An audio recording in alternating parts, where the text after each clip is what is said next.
Hello angel babies, welcome or welcome back. My name is Trisha and this is Trisha's Temple. Thanks for being here. Today we are going to talk about the High Priestess. She is the alchemist of the underworld. She is so connected to her shadow and her inner darkness.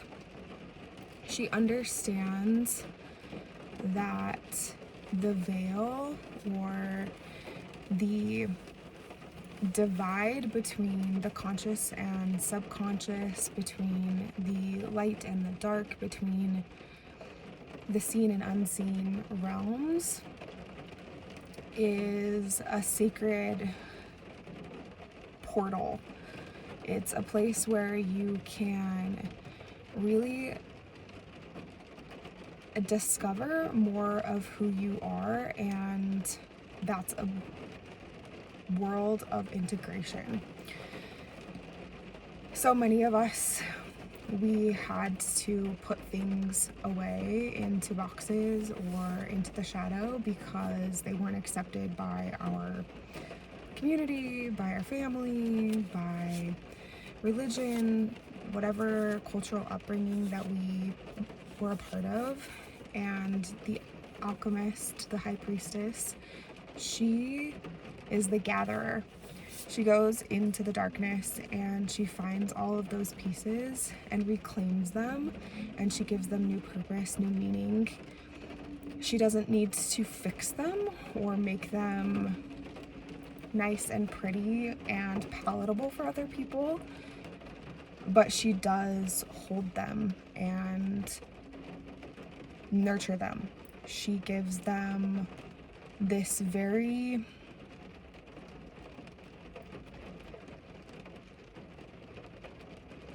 honest look.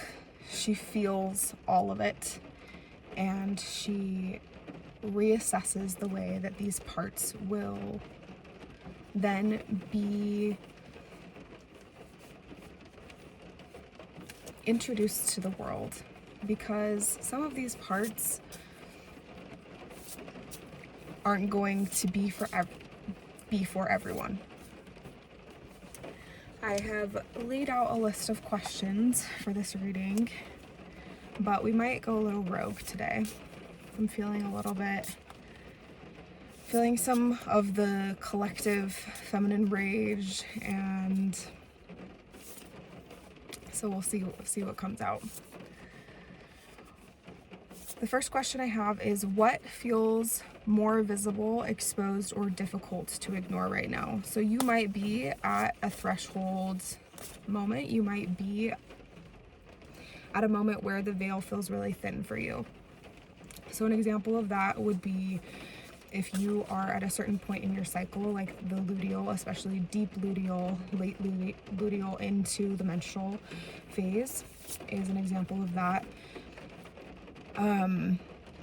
Injury, illness, loss, anything that just kind of like forces you to look at yourself, forces you to slow down, forces you to, and maybe force is the wrong word because I think that it's a privilege if you let it be,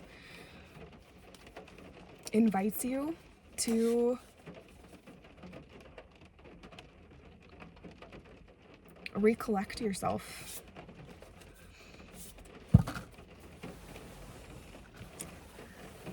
Let's see what we've got coming out. We have the King of Cups,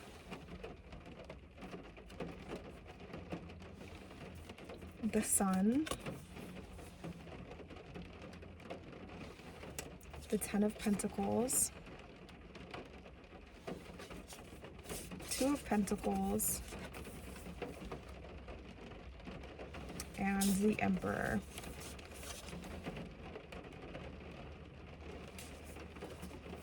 So something that might be feeling very visible, exposed, raw,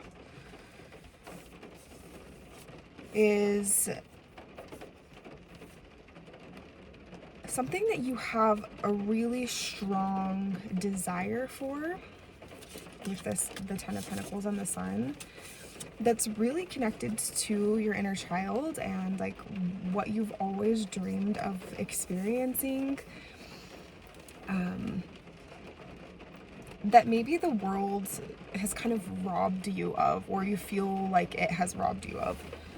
That when you were a child, I was just having a conversation with my family the other day about children that will say things like, my nephew said yesterday that he wanted to be a waffle. Or a child I heard of wanted to be a pink chair for Halloween, and so her parents made her a pink chair costume. That we had just these very vivid imaginations that we could be anything, do anything. And then the longer that life goes on, we slowly but surely start to shrink those things and say, oh, I'm not allowed to be that, I'm not allowed to do that because it's unreasonable, because people are gonna laugh at me, because I'm too much, or I'm not enough, I've got to make money, I've got to be serious. And so maybe that's something that's been coming to the surface for you lately, is just a desire to have a bit more of that childlike zest for life to come back. Maybe you've been feeling very drained, very cut off from that. Or on the other hand,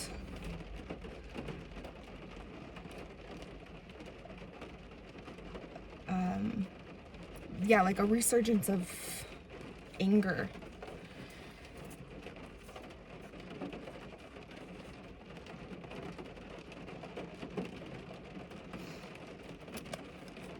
This Emperor and King of Cups is making me think of integrating masculine emotion.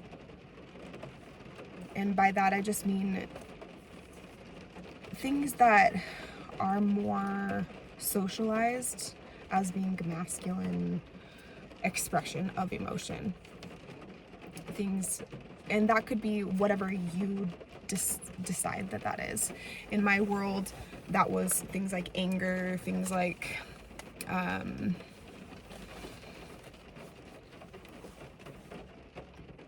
decisiveness, if you can consider that an emotion. Things like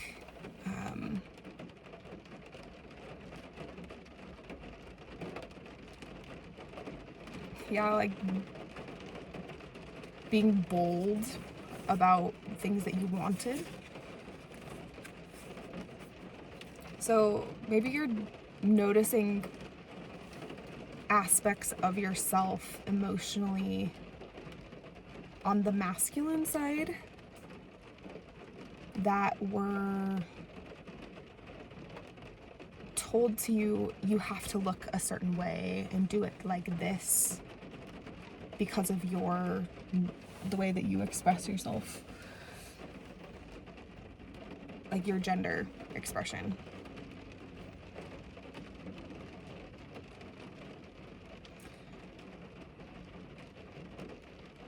Like, oh, because you're a woman, you shouldn't be angry. Or because you are a man, you should be angry, but it should look like this. And because you're a man, you shouldn't show like some of these softer sides of yourself. And I think that maybe you're at a little bit of a crossroads right now between that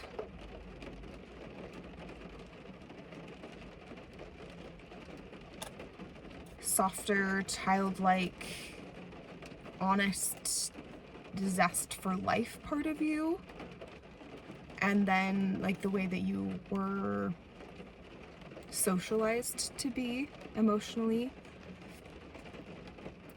And those two parts are kind of coming together to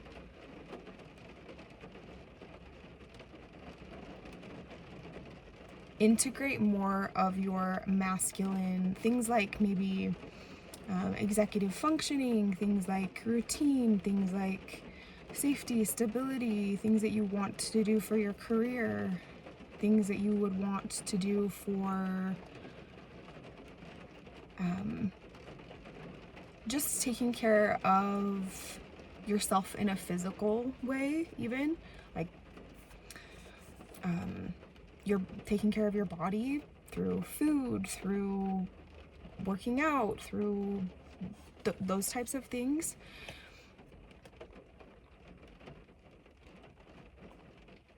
That there might be something specific that has been kind of like nagging at the back of your mind. You've been like, okay, like I want to start doing this.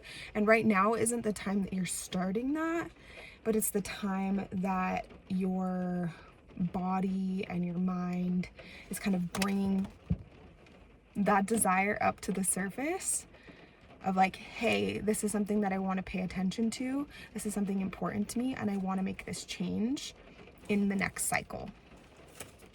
Just saw 11:11 as I said that. Hang on. Okay. Very devastating news. I stopped the video, which means that I either have to splice it together or make it 2 separate videos, which is really not the end of the world, but it feels like it to me. So, wah. How are you interpreting this experience? What story are you giving to it? Yeah. I read that like very monotone. That was cute. How are you interpreting this experience? And so, like, anytime that we have like an emotion or just experience something in general, a lot of times we will give it some sort of meaning or like write a story about it in our minds. Not all the time, if we're being more conscious of that. But let's look at what story or meaning you have been giving to this integration of or resurgence of masculine roles, especially around emotion and how that is supposed to play out in your physical world. The Hanged Man. Okay, maybe you are being a little bit more, like giving it a little bit more distance, that you haven't known exactly what meaning or what to make of it, because it might feel really new or uncomfortable, or like, I don't know how to work with this energy. It feels a little bit daunting. Like maybe you have started feeling things that you haven't let yourself feel maybe ever, maybe since you were a kid. Like maybe you started feeling jealousy or bitterness or like some emotion that you're like, excuse me, what is this? I don't know this one. And what do I do with it? Like, where do I put it? It's a little bit freaky. And I think that that's okay. That you're a little bit unsure. And to give it some space to breathe and just feel it. Not needing to write a story about it or give it any particular meaning. Just allowing it to exist.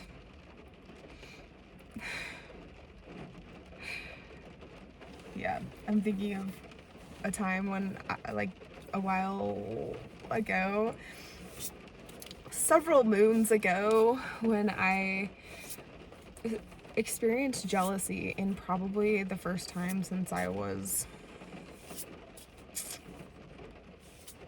I don't know. I don't remember feeling jealousy before. And I was like, what is happening to me? Like, I feel like a wild animal and I want to like go and defend my territory.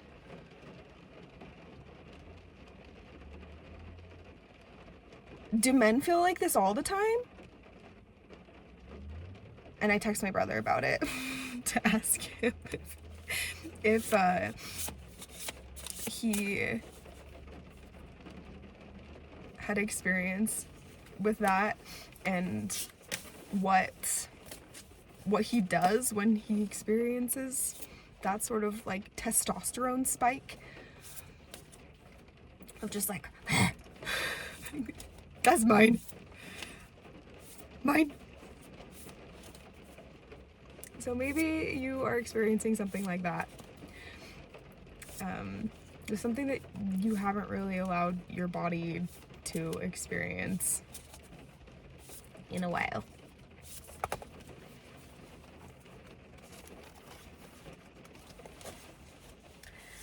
Okay, the next question is what feels true, consistent, or rooted within your experience? So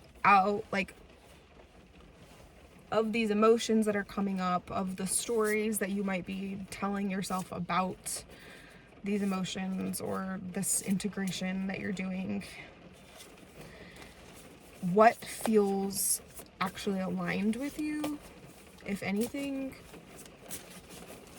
versus things that might feel like they belong to other systems.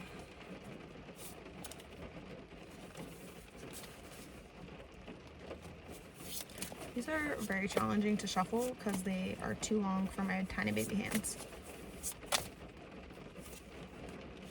Okay, 9 of Pentacles. Okay. I had another one peeking out. Okay, another 2. 9 of Pentacles, 4 of Cups, and 7 of Pentacles. A lot of Pentacles energy because we also had 2 of Pentacles and 10 of Pentacles in that first group. So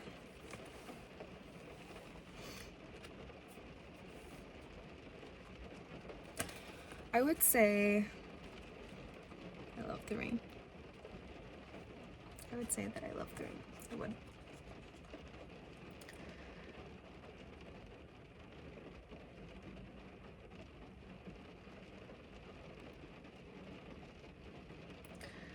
That there may be some things that you have been afraid to want for a while.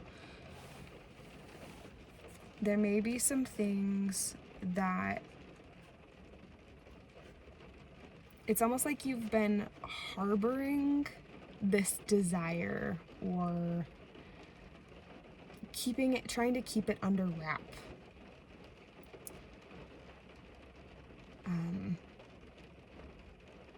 That maybe you were burned one too many times, and so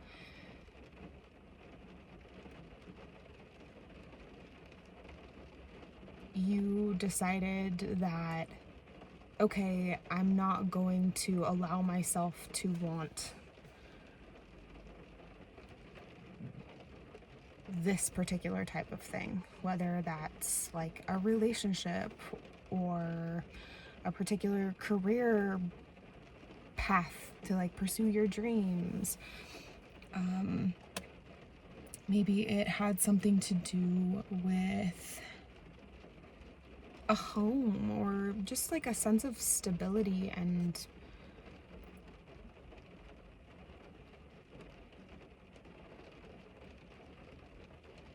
peace within yourself. So maybe there's a little bit of tension that's coming up around that. Like you have 2 minds about it. Between the part of you that says, yes, like let's try again. Let's allow ourselves to want this thing. be excited about it, to step into the unknown again. And then the other part of you that's like, no way, we're not doing that again. Don't you remember the way that it went all of these 1,200 times? I know what happens. And I think that your system is giving you a moment to just pause and not have to make a move, not have to rush towards pursuing something that's terrifying you, or a complete like running away from it either. I've been thinking a lot about this idea of the comfort zone. So here's your comfort zone. This is all the things that you feel capable of, that feel familiar and regulating and like your home. Then if you were to step way, way outside of that, that would be your panic zone. You would be very dysregulated. Your body would lose its little mind. And that wouldn't be good either. So just outside of your comfort zone is the zone where you are able to expand a little bit more. The zone where you're able to feel, you might feel a little bit of dysregulation, you might feel a little bit of discomfort and like, okay, this is unfamiliar, I don't know exactly what happens next, but I can still stay connected to myself during this process, and I'm not so far away from my comfort zone that I can't step back when I need to.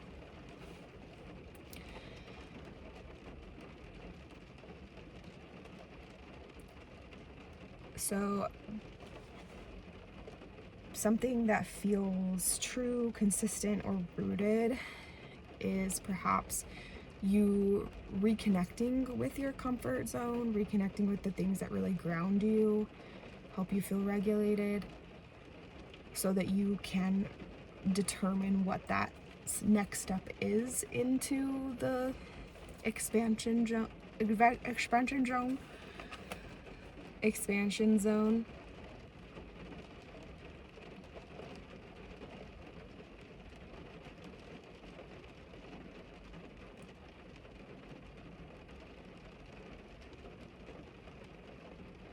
Yeah. Alright.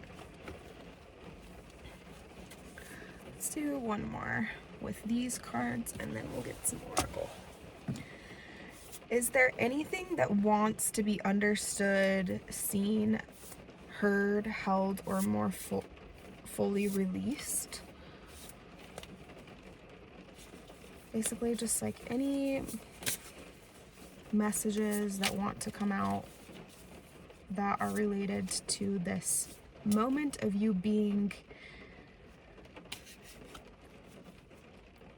at the veil, experiencing a thin veil between your subconscious and conscious mind.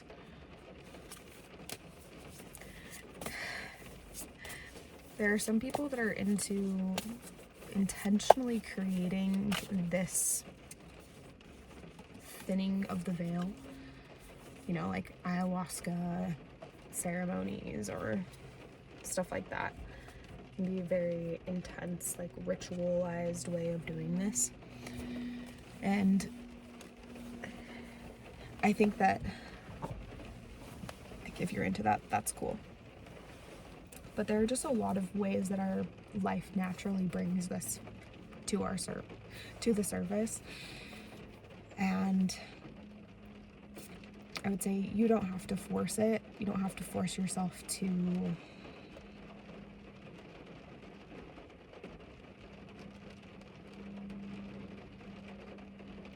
integrate everything from your past all at once. Oh, King of Pentacles. Maybe there's a message in the reversal. We did have the King of Water, the King of Cups before, and this is the King of Earth, the King of Pentacles. And there is a lot of first masculine energy, but also Pentacles, which is all about like safety, stability, feeling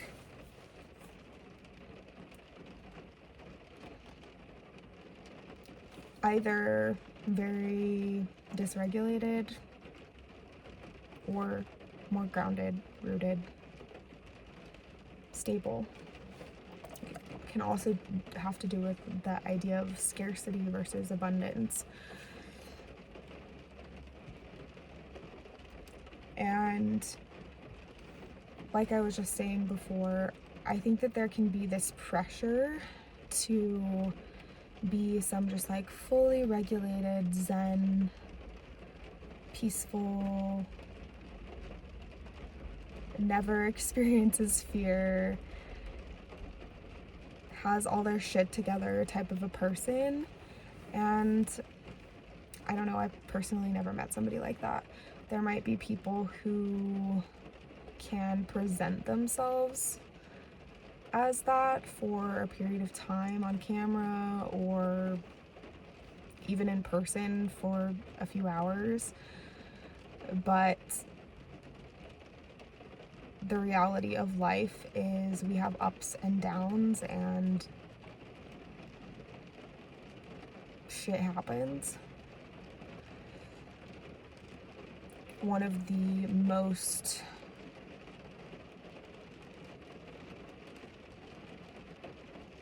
powerful things that I think wants to be held by you right now, one of the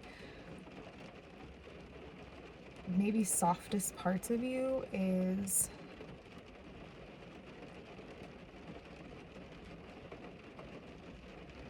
the part that feels like it needs to perform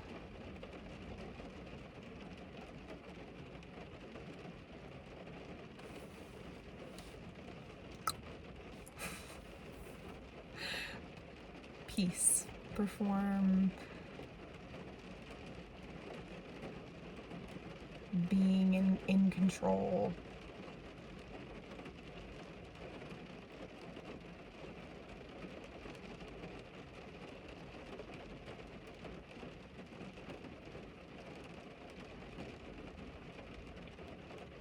Maybe you let go of your control in front of people who couldn't hold that,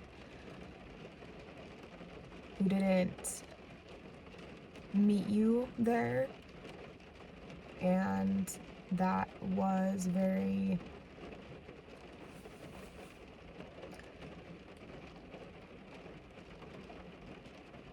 destabilizing, even more destabilizing than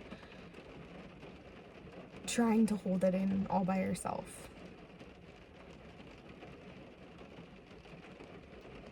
So you learned to like continue to hold their stuff and your stuff. Maybe you feel like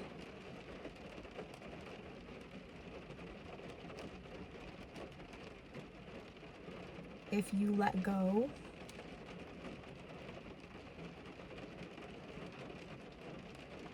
you will just completely fall apart.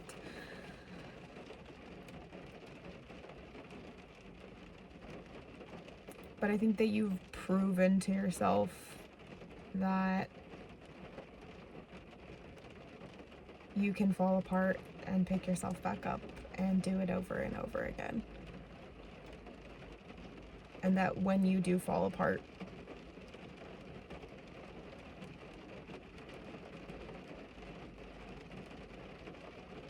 it tends to get better afterwards.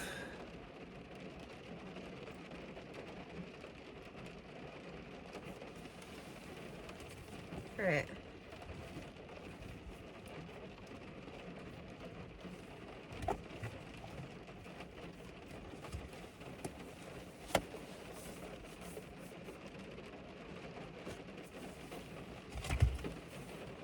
I love that we have an ambiance video along with the reading.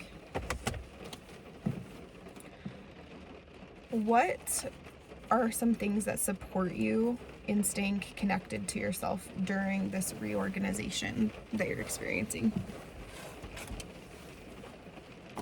Reorganization of the self and integration.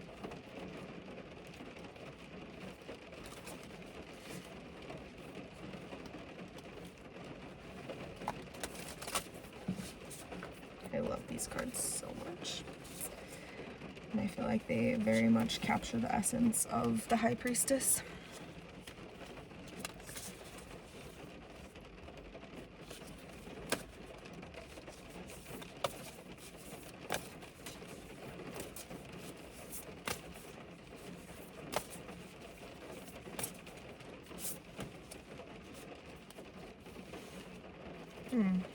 Okay.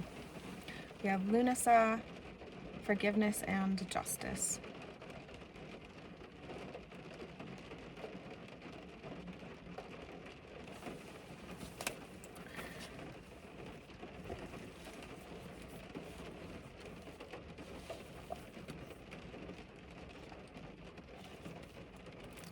Forgive yourself, forgive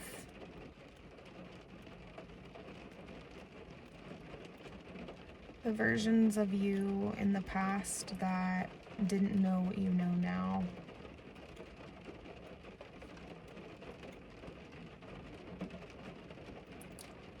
Can be easier said than done, but I think that you're doing it piece by piece. The solitary witch knows there are times when she must reweave her worlds to ready it and strengthen it for the times ahead. She cannot do this all alone, for her interactions matter and her reactions and her peace depend to a degree on the peace she makes with others. This is the time of Lunasa, and in many ways, this is a time about righting wrongs, healing conflicts, mending relationships, and preparing for a rougher time ahead by ensuring homes are safe and ready. It also prompts us to look within and see that whatever can be fixed ought to be. We can reach out to make peace or let something go if it cannot be brought to a place of safety and health. We also learn to listen to our deepest selves to know what we may need to make amends for and take action to bring our lives back to a place of balance. The dark soon shall lengthen, we shall reap what we have sown, and we can take this moment to be grateful for what we have created and that is good and nourishing and creative. And two, we can observe that we may have contributed to that it is so. We forgive, we make amends, we let go, and we prepare ourselves for the winter of the soul and the hearth dwelling ahead of us. We can speak with Lu, the great Celtic god of the sun, of smithcraft, of many skills and talents, and ask for assistance in doing what must be done. Put what you need no longer away for the winter, but first cleanse it, repair it, or let it go. Be free as you walk into the winter darkness and share what you have created with others so that bounty can bless the entire community. Meaning, forgiveness of self and others, restorative action to renew balance and good feelings between people who matter to you, willingness to let go, give away, or transmute what is no longer in any way useful or good within your life, opportunity to harvest and clear the field, giving thanks, saying farewell, and knowing it is possible to do both simultaneously. Yeah. Maybe there is something from your past that you have felt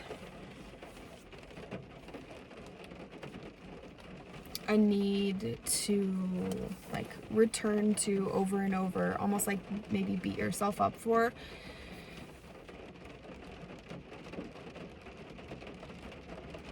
And you're learning in this season to be able to hold both truths of that forgiveness and the justice, that it's not on your shoulders, as well as, like it was saying, like giving thanks, being grateful for the good things that that experience offered you, the lessons that you learned from it.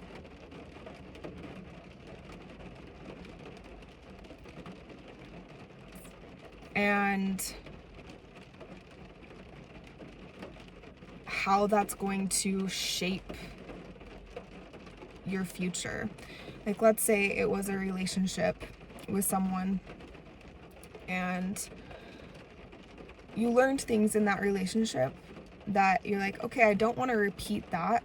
I don't want my relationships to look like that in the future. But now you're carrying into your future relationships maybe ways that you want to communicate differently, maybe ways that things that you know that you need in a relationship. Maybe you're realizing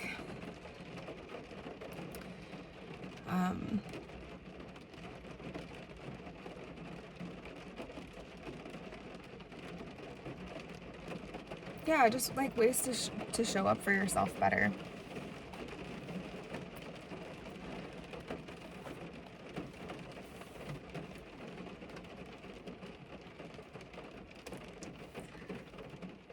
I think one of the big things that you're doing to support yourself and stay connected to yourself is taking time to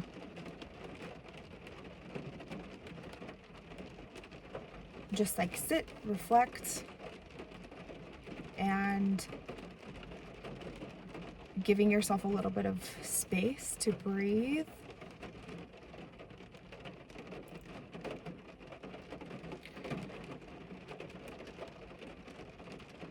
Trusting the process, allowing it to unfold.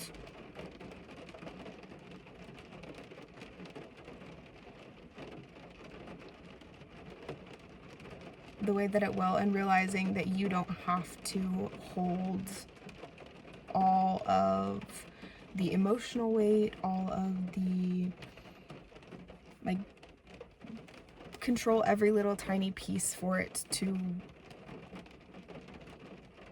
work out.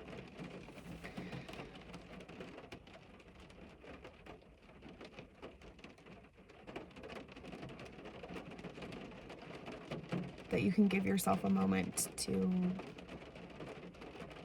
take a break, breathe, rest before you make your next move. Okay, what does trusting yourself look like during this time?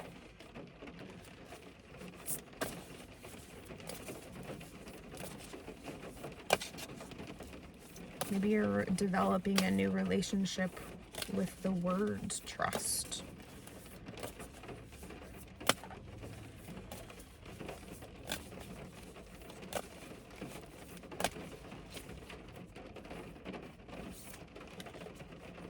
What that actually means to you.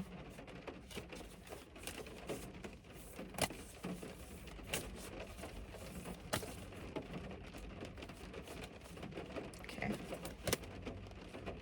The crone in winter. 24. 24 is my favorite number.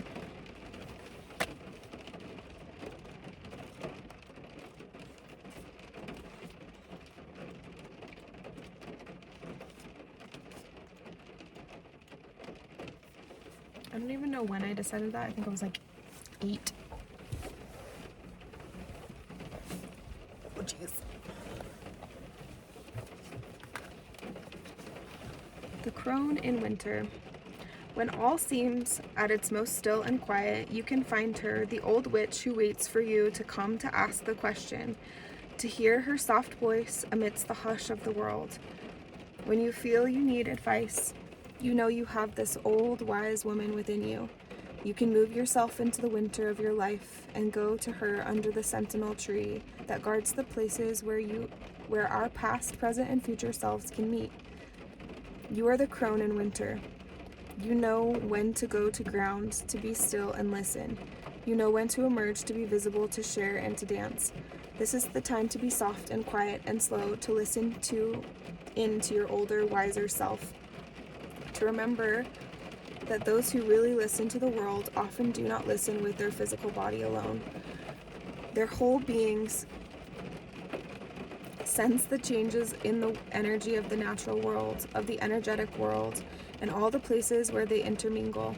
It is a reminder, too, that just because it is cold outside of you at this time, it may be frosty or chilly, and you may wish only to be indoors, that the natural world welcomes you. And when the world outside you, the human world, is not so warm and welcoming, be still. Listen, and you will soon know when to take action. Now, you need simply connect and be, and know that wisdom will be your guide. Meaning, the wisdom of your experience, your older self, the wise witch within, what a loving grandmother would advise you. A time to be still and sure, contentment, even when others seem ill at ease, drawing allies to you with your stillness. I mean, I feel like that's a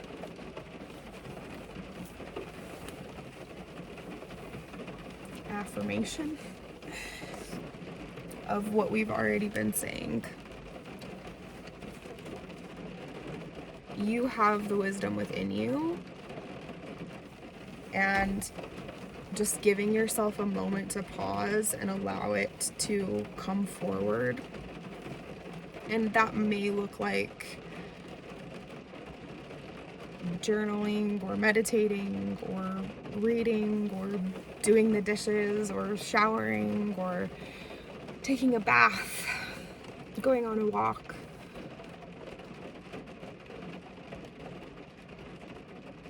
Driving. Just giving yourself a pause moment.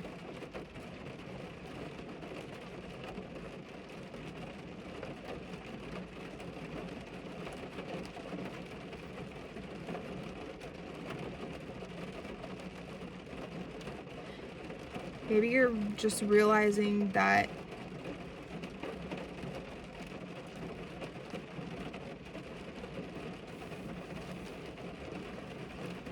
you have always had the answers within you.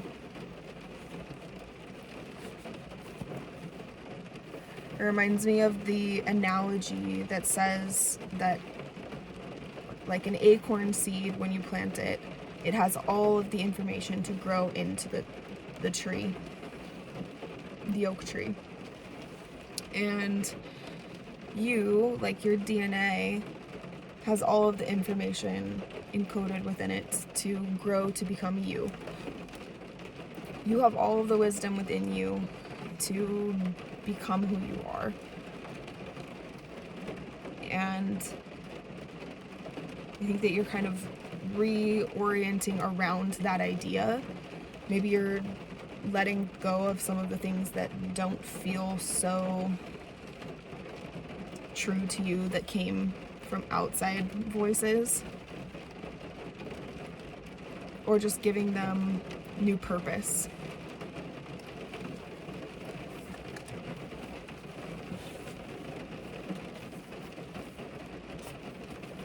Okay.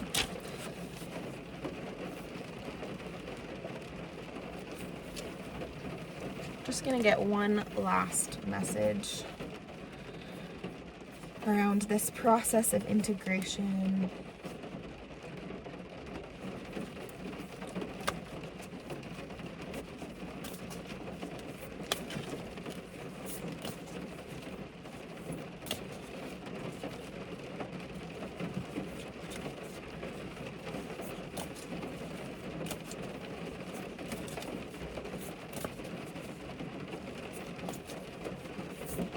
Anything that your inner world wants you to know, about specific ways that you can connect to yourself, or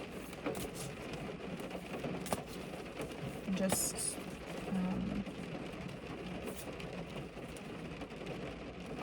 maybe even like why this is coming up.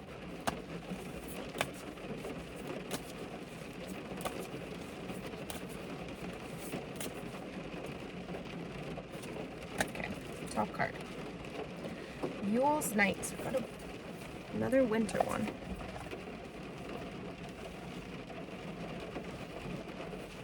Number 9.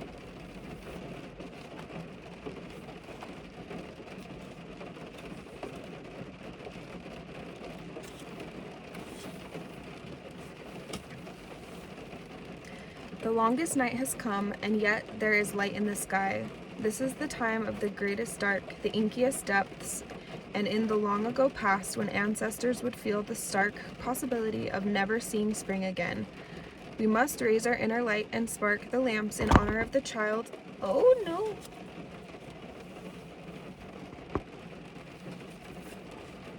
Okay, I'm just gonna start over. The longest night has come, and yet there is light in the sky. This is the time of the greatest dark, the inkiest depths, and in the long ago past, when ancestors would feel the stark possibility of never seeing spring again. We must raise our inner light and spark the lamps in honor of the child of the sun who will be born again at this time. It was hard for her to stir herself that night, for she wrote by the fireside with her book of shadows. But the wild ones longed for her to witness the night, and their call sang to her soul.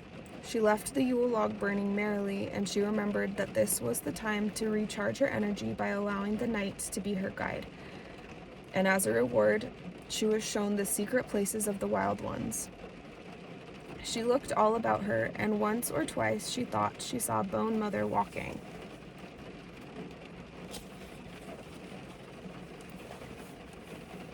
Walking the land, but her presence was faint like an echo. She felt the new sun rising, and within its light she sensed the presence of the great old god Lu. All that has fallen will rise again, birth shall come, the corner times will leave, and life will spring forth, hungry for the sun. But for now, she leaves her footsteps in the snow, while at home the fire burns bright, ready for her return. And to her home she will return when she has contemplated her task and summoned the child of the sun. Meaning, midwinter solstice, times of difficulty and introversion, the hope of a spring that will soon come, a glimmer of optimism shimmers on the horizon.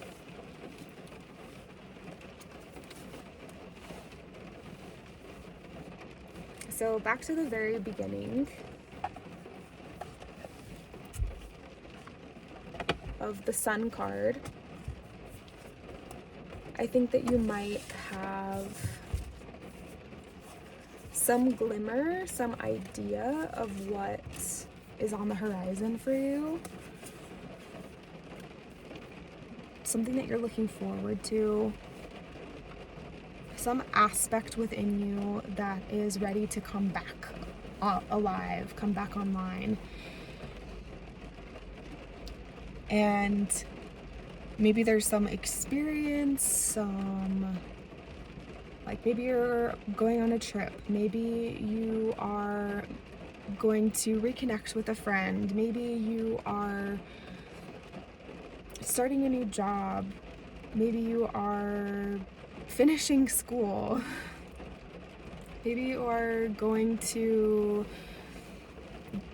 go to some sort of celebration, and these experiences are like on the horizon for you, but you're still kind of in the midst of the muck and the heaviness and the feeling weighed down by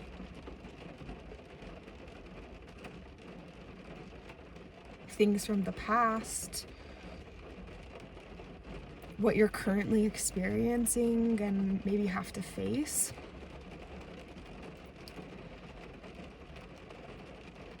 And I think that this time is just offering you an opportunity to like appreciate this and remember what this is. Remember what it is that like lights your soul on fire, gets you excited.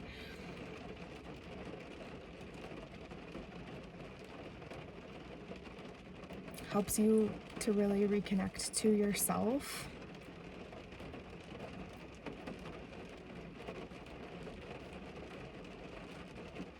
And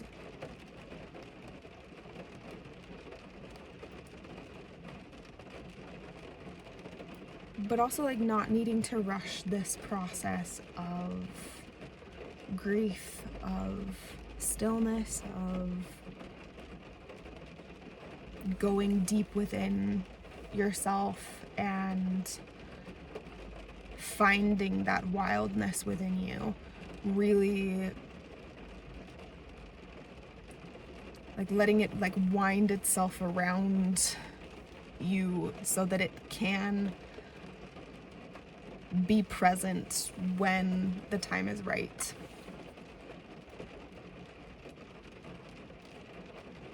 And that when this time comes again, it's almost like you're having this moment of, I know it's okay for me to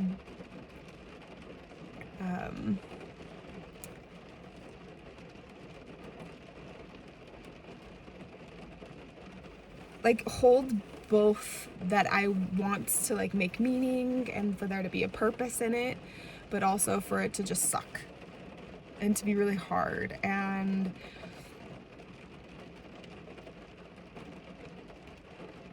for it to be heavy, to really like fully feel where it is that you are. And maybe for one of the first times in your life, you're not dissociating from the weight, from the grief, from the anger, from the shittiness of what came before. You're allowing yourself to get really fucking pissed off or to be really exhausted.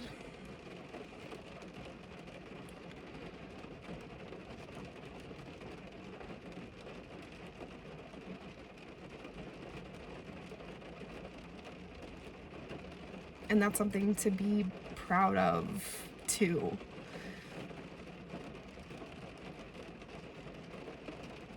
That you're allowing yourself to experience your full range, depth, breadth of your human experience. Thank you so much for being here. I have loved doing this reading for you. These readings light my soul on fire. They fuel me, so thank you. Love you. Bye.